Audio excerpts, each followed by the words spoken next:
নমস্কার দর্শক বন্ধু, রন্ধনশৈলীতে আপনাকে আন্তরিক স্বাগত। আজকের রেসিপি নিরামিষ ওল আলুর ডালনা। নতুন দর্শক বন্ধু, এখনই চ্যানেলটিকে সাবস্ক্রাইব করে পাশে থাকা বেল আইকনটি প্রেস করুন। ওল আলুর ডালনা বানানোর জন্য নিয়েছি 250 গ্রাম ওল। ওলগুলো ছোট ছোট করে কেটে ধুয়ে রেখেছি। আর নিয়েছি বড় সাইজের একটা আলুগুলো চৌকো করে কেটে এটাও ধুয়ে রেখেছি। একটা বাটা মশলা রেডি করে নেব। তার জন্য নিয়েছি আদা, দুটো মাঝারি সাইজের টমেটো কেটে নিয়েছি, আর নিয়েছি 5টা কাঁচা লঙ্কা। সব কিছু একসাথে মিক্সির জারের মধ্যে ভরে মসৃণ একটা পেস্ট তৈরি করে নেব।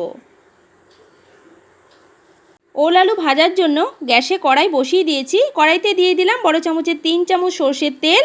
তেলটা গরম হয়ে যাওয়ার পর দিয়ে দিচ্ছি আগে থেকে কেটে রাখা আলুর মধ্যে দিয়ে দিচ্ছি ছোটো চামচের হাফ চামচ নুন আর ছোটো চামচের হাফ চামচ হলুদ গুঁড়ো।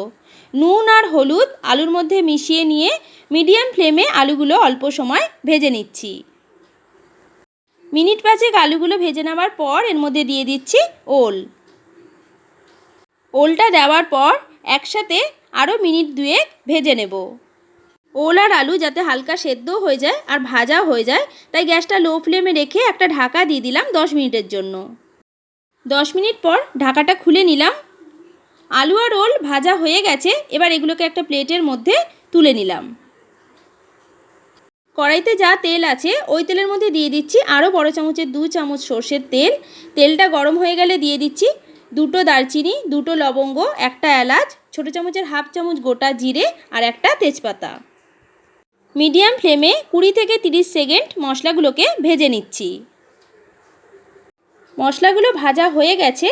এখন এর মধ্যে দিয়ে দিচ্ছি আগে থেকে তৈরি করে রাখা আদা, টমেটো, কাঁচা লঙ্কার পেস্ট। একসাথে এর মধ্যে দিয়ে দিচ্ছি ছোটো চামচের 1 চামচ হলুদ গুঁড়ো, দিয়ে দিচ্ছি 1 চামচ জিরে গুঁড়ো, 1 চামচ লঙ্কার গুঁড়ো আর হাফ চামচ ধনে গুঁড়ো, দিয়ে দিচ্ছি পরিমাণ মতো নুন, আর দিয়ে দিচ্ছি ছোটো চামচের 1 চামচ Kashmiri red chilli powder.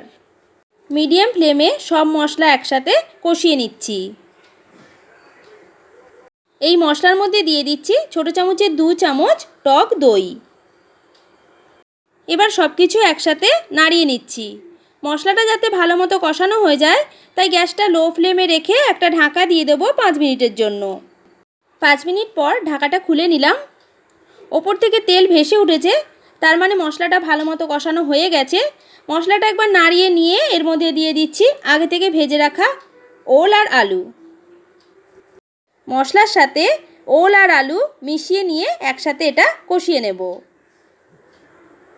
2 minute মতো মশলার সাথে ওল আর আলু কষিয়ে নেওয়ার পর এর মধ্যে দিয়ে দিচ্ছি ছোটো চামচের হাফ চামচ চিনিটা এর মধ্যে মিশিয়ে নিচ্ছি।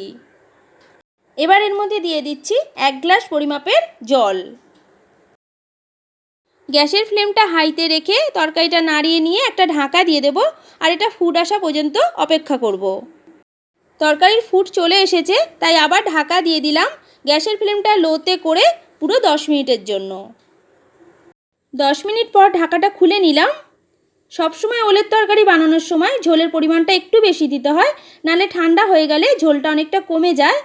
ওল আর আলু খুব ভালো মতো সেদ্ধ হয়ে গেছে। এটা নিরামিষ তরকারি, তাই এর মধ্যে নামানোর আগে দিয়ে দিচ্ছি ছোটো চামচের 1 চামচ গরম মশলা গুঁড়ো, বড় চামচের 1 চামচ ঘি আর গরম মশলা এর মধ্যে মিশিয়ে নিয়ে আরও মিনিটখানেক ফুটিয়ে নিলেই নিরামিষ ওল আলুর ডালনা একদম রেডি। গ্যাসটা এবার আমি বন্ধ করে দিলাম। ওল আলুর ডালনা পরিবেশন করে দিয়েছি। আপনিও বাড়িতে বানিয়ে ফেলুন আর নিজের অভিজ্ঞতা কমেন্ট করুন। ভিডিওটি লাইক করুন, শেয়ার করুন। ধন্যবাদ।